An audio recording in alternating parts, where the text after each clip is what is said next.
us what to do from that point, because I think we got a balloon out there somewhere, or some balloons out there somewhere. Yeah, and he's gonna bring them up, or open them up. And after she cuts the ribbon, then the balloons can pop off. And I'm gonna ask Janice, and she can pick whoever she wants to help hold those big gigantic scissors. And I made the mistake of, I came here with this, but we're going with this. So Janice, here's the mic. It's all yours. Do your thing. Put my glasses on so I can hear.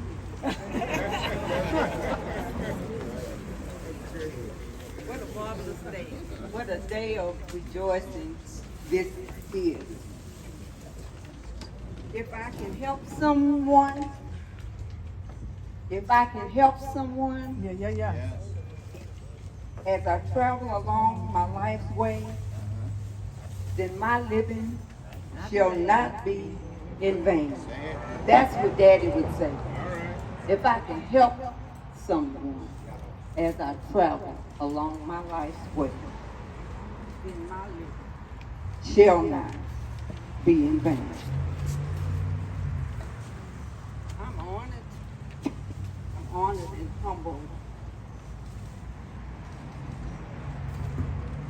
to stand before you, to represent my family, but my family is here. My family's here. Amen.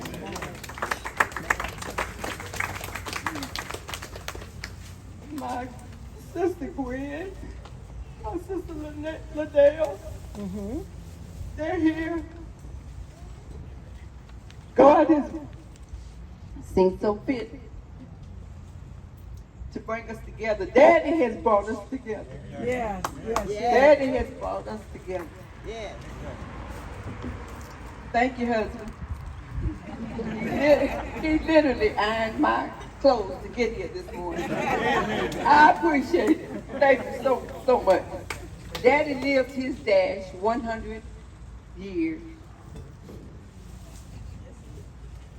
To Reverend Otis Mitchell, pastor of Mount Zion, Amen. and his staff, thank you for having Corey call, for hosting and allowing the placement of this historical marker. To our esteemed public servants, we thank you. The sage, the cheers.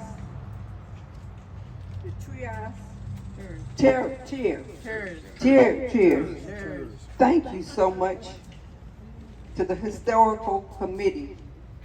Thank you to Deborah Jarman. I affectionately call her Miss O. To Ken, where's Ken from the San Antonio? He's right back there. San Antonio African Museum, where Daddy's most treasured memories are stored. I donated every article that I had about our father to the historical African American Museum, and they are so wonderful in storing this information. It's an honor. I'm so glad I didn't donate it to the Texas Culture, what is it, Texas Culture Institute.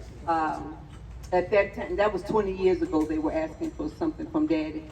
But for such a time as this, I saved it. Yes. So now we're honored, our family is honored that we have entrusted his documents to you. And when I was there on Tuesday, and they came out with the boxes, and the young lady, Crystal, had gloves on, I broke. She said, no, these documents are delicate. They're important. And they've been entrusted to us, and we're going to take care of your documents. What an honor. Nothing that I did. This is for Daddy. This is for our father.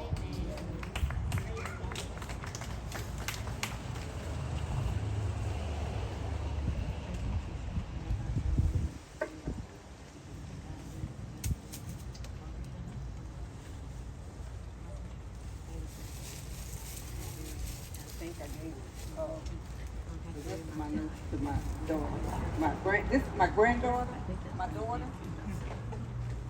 Terrence and Terrence here, please come up. Our father's history has been donated, I said, to the museum. To Jesse Delgado, I see kids is here, but KSAT, Jesse, you all, Jesse from KSAT, Jesse Delgado. Jesse, yes. We know Jesse. All you have to do is say Jesse. Yes, she's become Jesse to me. She took this assignment on with every fiber of her being, as though she knew Daddy. I talked with her for 15 to 20 minutes. She said, "Oh no, this won't be enough coverage on Saturday. I want to do an advancer. I want to get as much public coverage of your father as I possibly can." And the news desk said, "No, we can't get anyone out. No, we can't." She fought. She literally fought. And she called back and said, they said, "No, we can't. We don't have enough staff." Why? Because of the murders and the crime that's going on. And I thought to myself at that point, my God, when crime takes precedence over a dedication ceremony, but she kept fighting. She was relentless. And she called back and said, "We got it. Come to the Whitty Museum. Come to the Whitty Museum and let's do an interview." And she interviewed Mario and I. And she didn't have to, but she did. And I'm so grateful for her. And last but not least, Mario Marcel Salas. Yes. A longtime family friend who was a Black Panther with Snick, and he and I both had afros, black afros, at the time that he would meet at the barber shop. And I see so many of you,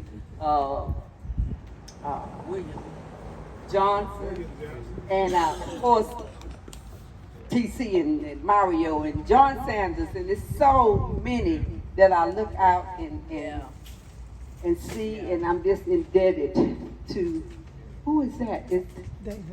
What's his name? David. James Baker. Glad you are here. Yeah. Absolutely. And I was saying all that to say that because of Mario's continued fight for the injustices that still exist, Yes. we've come a long way. Reverend Collins, glad to see you. Bless you. We've come a long way, but we have a long way to go. Let's not forget. We have a lot of more mountains to climb, a lot of more rivers to cross, and thank God for the accomplishments that have been made. But don't sleep. Daddy would tell us, don't sleep. Don't sleep. Mario has consistently, in his caring for the community and for the ills of our times, he always kept Daddy and his legacy alive. And for that, our family eternally grateful.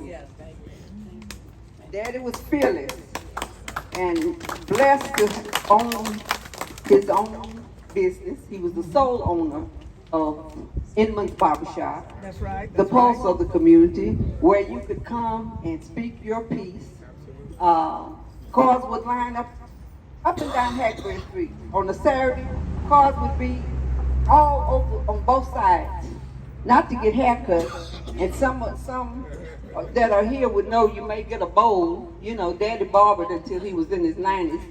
But they weren't there for haircuts. They were there for the knowledge and the wisdom and that he imparted. He was the sole owner, and by him being an owner, it offered him an extra.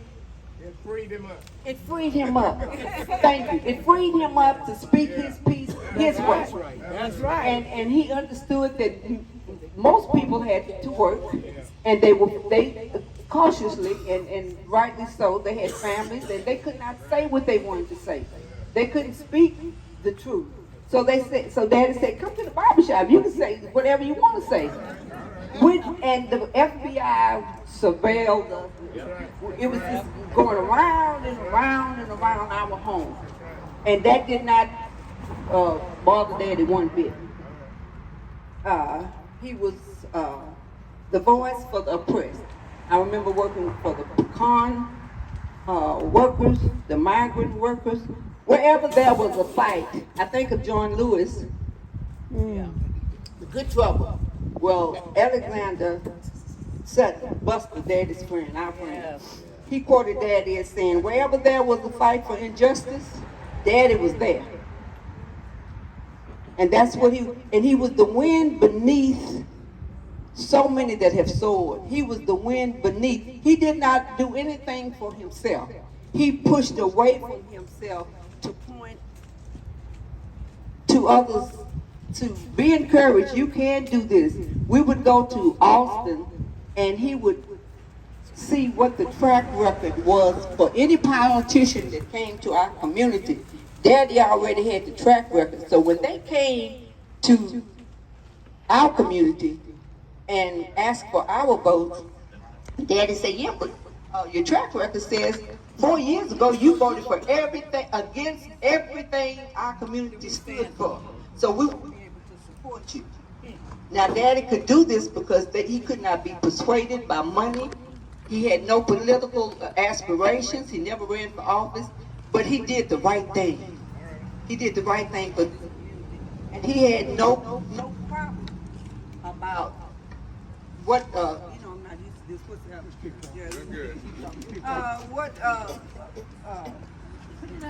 there were so many things that Daddy.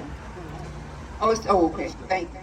Daddy graduated from seminary in the early, I guess, probably 1920s, but he chose not to use his teachings to preach. He decided that he wanted to teach, Reverend Anderson. He said, I could use my tutorial artistry, that of a barber, to massage the scalps of people while I imparted wisdom. And you know, in Africa, that's what they do. What's it called, Tommy? The gurus, they have, the storytellers. They massage your scalp, and in doing so, it took in the griots, yes. And that's what that was Daddy's concept. So his platform was not a pulpit; it was his barber chair.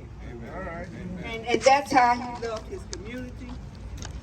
And I'm just overwhelmed. I can go on and on and on, but Daddy's legacy has spoken for itself. And that's what we all should think. Let the work we do speak for us. What will we leave? Daddy passed away in 1996, and here we are today. I didn't get this together. I didn't plan it. I had no idea that it was coming. Had nothing to do with it, but we're honored as a family. Mario and the people, Sage, and the people I have named, thought enough of what Daddy left. You know, sometimes it's not what you take, it's what you leave. And Daddy would say, there's an African proverb that I'm reminded of. If you want to go fast, go alone. But if you want to go far, go together. And that's what Daddy would have us to do. Come together. Time is short. It's so much that could be done if we would come together. And it's not about any one person. Daddy used to say, people that come here, it was such a diverse group. I was just fascinated being in the barbershop. Different cultures, different nationalities, different opinions, and they would fuss and cuss sometimes and swear. But at the end of the day, Daddy would stand at the end of at the shop and shake everybody's hand, and they'd come right back the next week. And he taught us to forgive and to love and to respect people for their views. You don't have to agree with them. Keep it moving. But just respect people for their truth, whether you like it or not. He says if everybody falls out at the table, then what have we accomplished? If everyone leaves mad, what have we accomplished? And I would just give us this mantra that if we want to go far, whether it's in whatever it is, go together. Go together. Go together. The Inman family, I'd like for them to stand again. We are internally, I think all of us are standing, right? My daughter Toya, my sister here, my Betty, my Adele is here.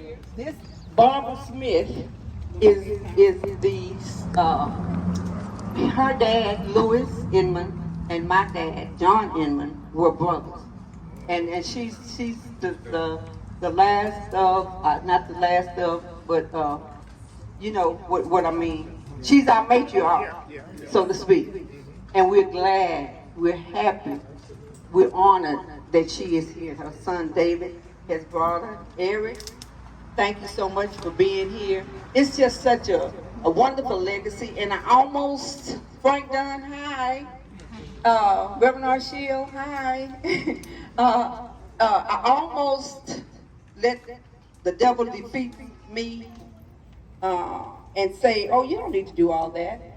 Everybody already, those that know Daddy, they knew him. And those that don't, oh well. And I thought, no, what an injustice that would have been.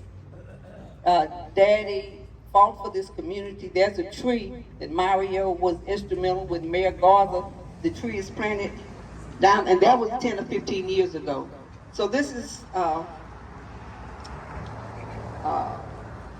pleasure, our pleasure.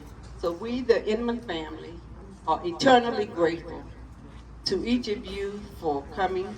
There are a lot of things you could be doing on this hot Saturday morning.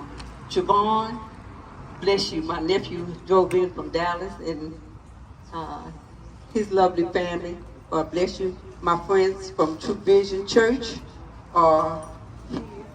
And my sister Sharon, Wilma Hardeman, and Sharon Hardeman, we got in so much trouble up and down Hackberry Street. She stayed next door to us, and we had a good time. Lord have mercy, I tell you. Ooh, Lord. But we had a good time. In and out the barbershop, acting silly, crazy. Daddy was trying to work, but we had a good time, and it's an honor that you would still be here. Thank God that we're all still here. Keith, Tony, God bless you. Pam, my friend Pam, is from Denver Heights, her family. The Shaw family live right here on Olive Street. Arnold Pierce, I'm not going to even look at Arnold. No. That's another story altogether, but he's Denver Heights. We're Denver Heights. Yeah, Denver Heights, Texas, by Lisa Patrice, Tommy, I always, when I see what Tommy is doing in the city, I always say, here comes that man again. Here comes that man again. What a blessing. And then I see you, thank you for coming. God bless you. There's a lady that I met just last night on Facebook. Is T Wood still here? She may have had to go. She's a realtor. She had an appointment. She had a showing. I never met her. But, oh, there she is. And she made a point to be here. That's the type of kindness that you can't buy. I appreciate it. You had no reason to come other than you heard the story and felt the compassion, and I appreciate it. Mario, thank you so much. Our family wants to once again say thank you. Casey, my daughter-in-law, is back. My son Donnie, that's my bonus son. He was the young family that stayed on Cactus Street. Cynthia Hornsby, we already know. And who next to you, Gonzalez? Bongo, Gonzalez. Tebow, yes. Marie and Mimi, I can't even go there. My friend Lorna and Tammy Bernie. Oh, it's I'm so grateful. Michelle Daniels, thank you. Thank you, Michelle. May the Lord bless you, the God of harvest. May He bless you and keep each of you in His divine care is my fervent prayer for you. Amen. Amen. Okay, now real quick before they get ready to cut this ribbon, and they bring the balloons on up. Just want to mention somebody here that's here. Claudia Guerra with Office of Historic Preservation. Raise your hand, give her a round of applause. She's the lady that proofreads this stuff, and she told me to proofread is good to start at the end and read backwards. And I've been doing that ever since, and it still didn't do me any good. But nevertheless, thank you, Claudia. And thank you, Marie Williams with the Black Art Gallery. Marie, where you at? Where's your hand? She's got a Black Art Museum, or I call it museum, gallery on New Braunfels Street. If you haven't been there, you need to go. All right, well, they're going to get ready to do this. Somebody has the big scissors. I don't have them no more. All right, we're going to get ready to do this. This is my son, Terrence Hickman. This is his son, my grandson, Terrence Hickman too. Fine young man, master's degree. UIW, University of Incarnate Word. Bless you. All right, here we go. Here we go. Get ready. Our cousin Barbara. Here, The balloons are passed out. Make it happen. We may have to step out, y'all. We may have to step out the trees right here.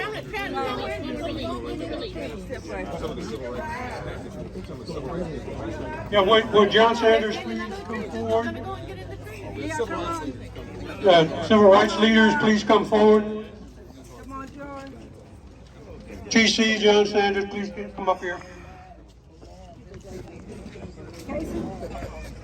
And I don't care what they say about you, TC, we still love you. Where's the dad? The dad? Come up.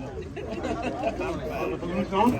We're not going to release the trees right here. Oh, I see. Well, you're all going to do that. Okay, now the magic moment. And somebody help to take the cloth off. After he cuts the ribbon, give him a hand. I'm going to let y'all do that. 3, 2, 1. All right. John Inman was born in 1896, the year of the infamous Plessy versus Ferguson Supreme Court case made segregation legal. Inman, a fixture in the civil rights and human rights movement in San Antonio, graduated from theological seminary in the 1930s, but according to his daughter, Janice Inman Joseph, and there she is, had chose teaching instead of preaching, quote unquote. Inman fought against segregation in San Antonio by participating in protests at segregated facilities in his early years and never stopped even as he approached later years. Inman, a barber by profession, taught his customers about civil and human rights as they sat in his shops. One could go on to his barber shop and pick up material concerning the latest news in the black community.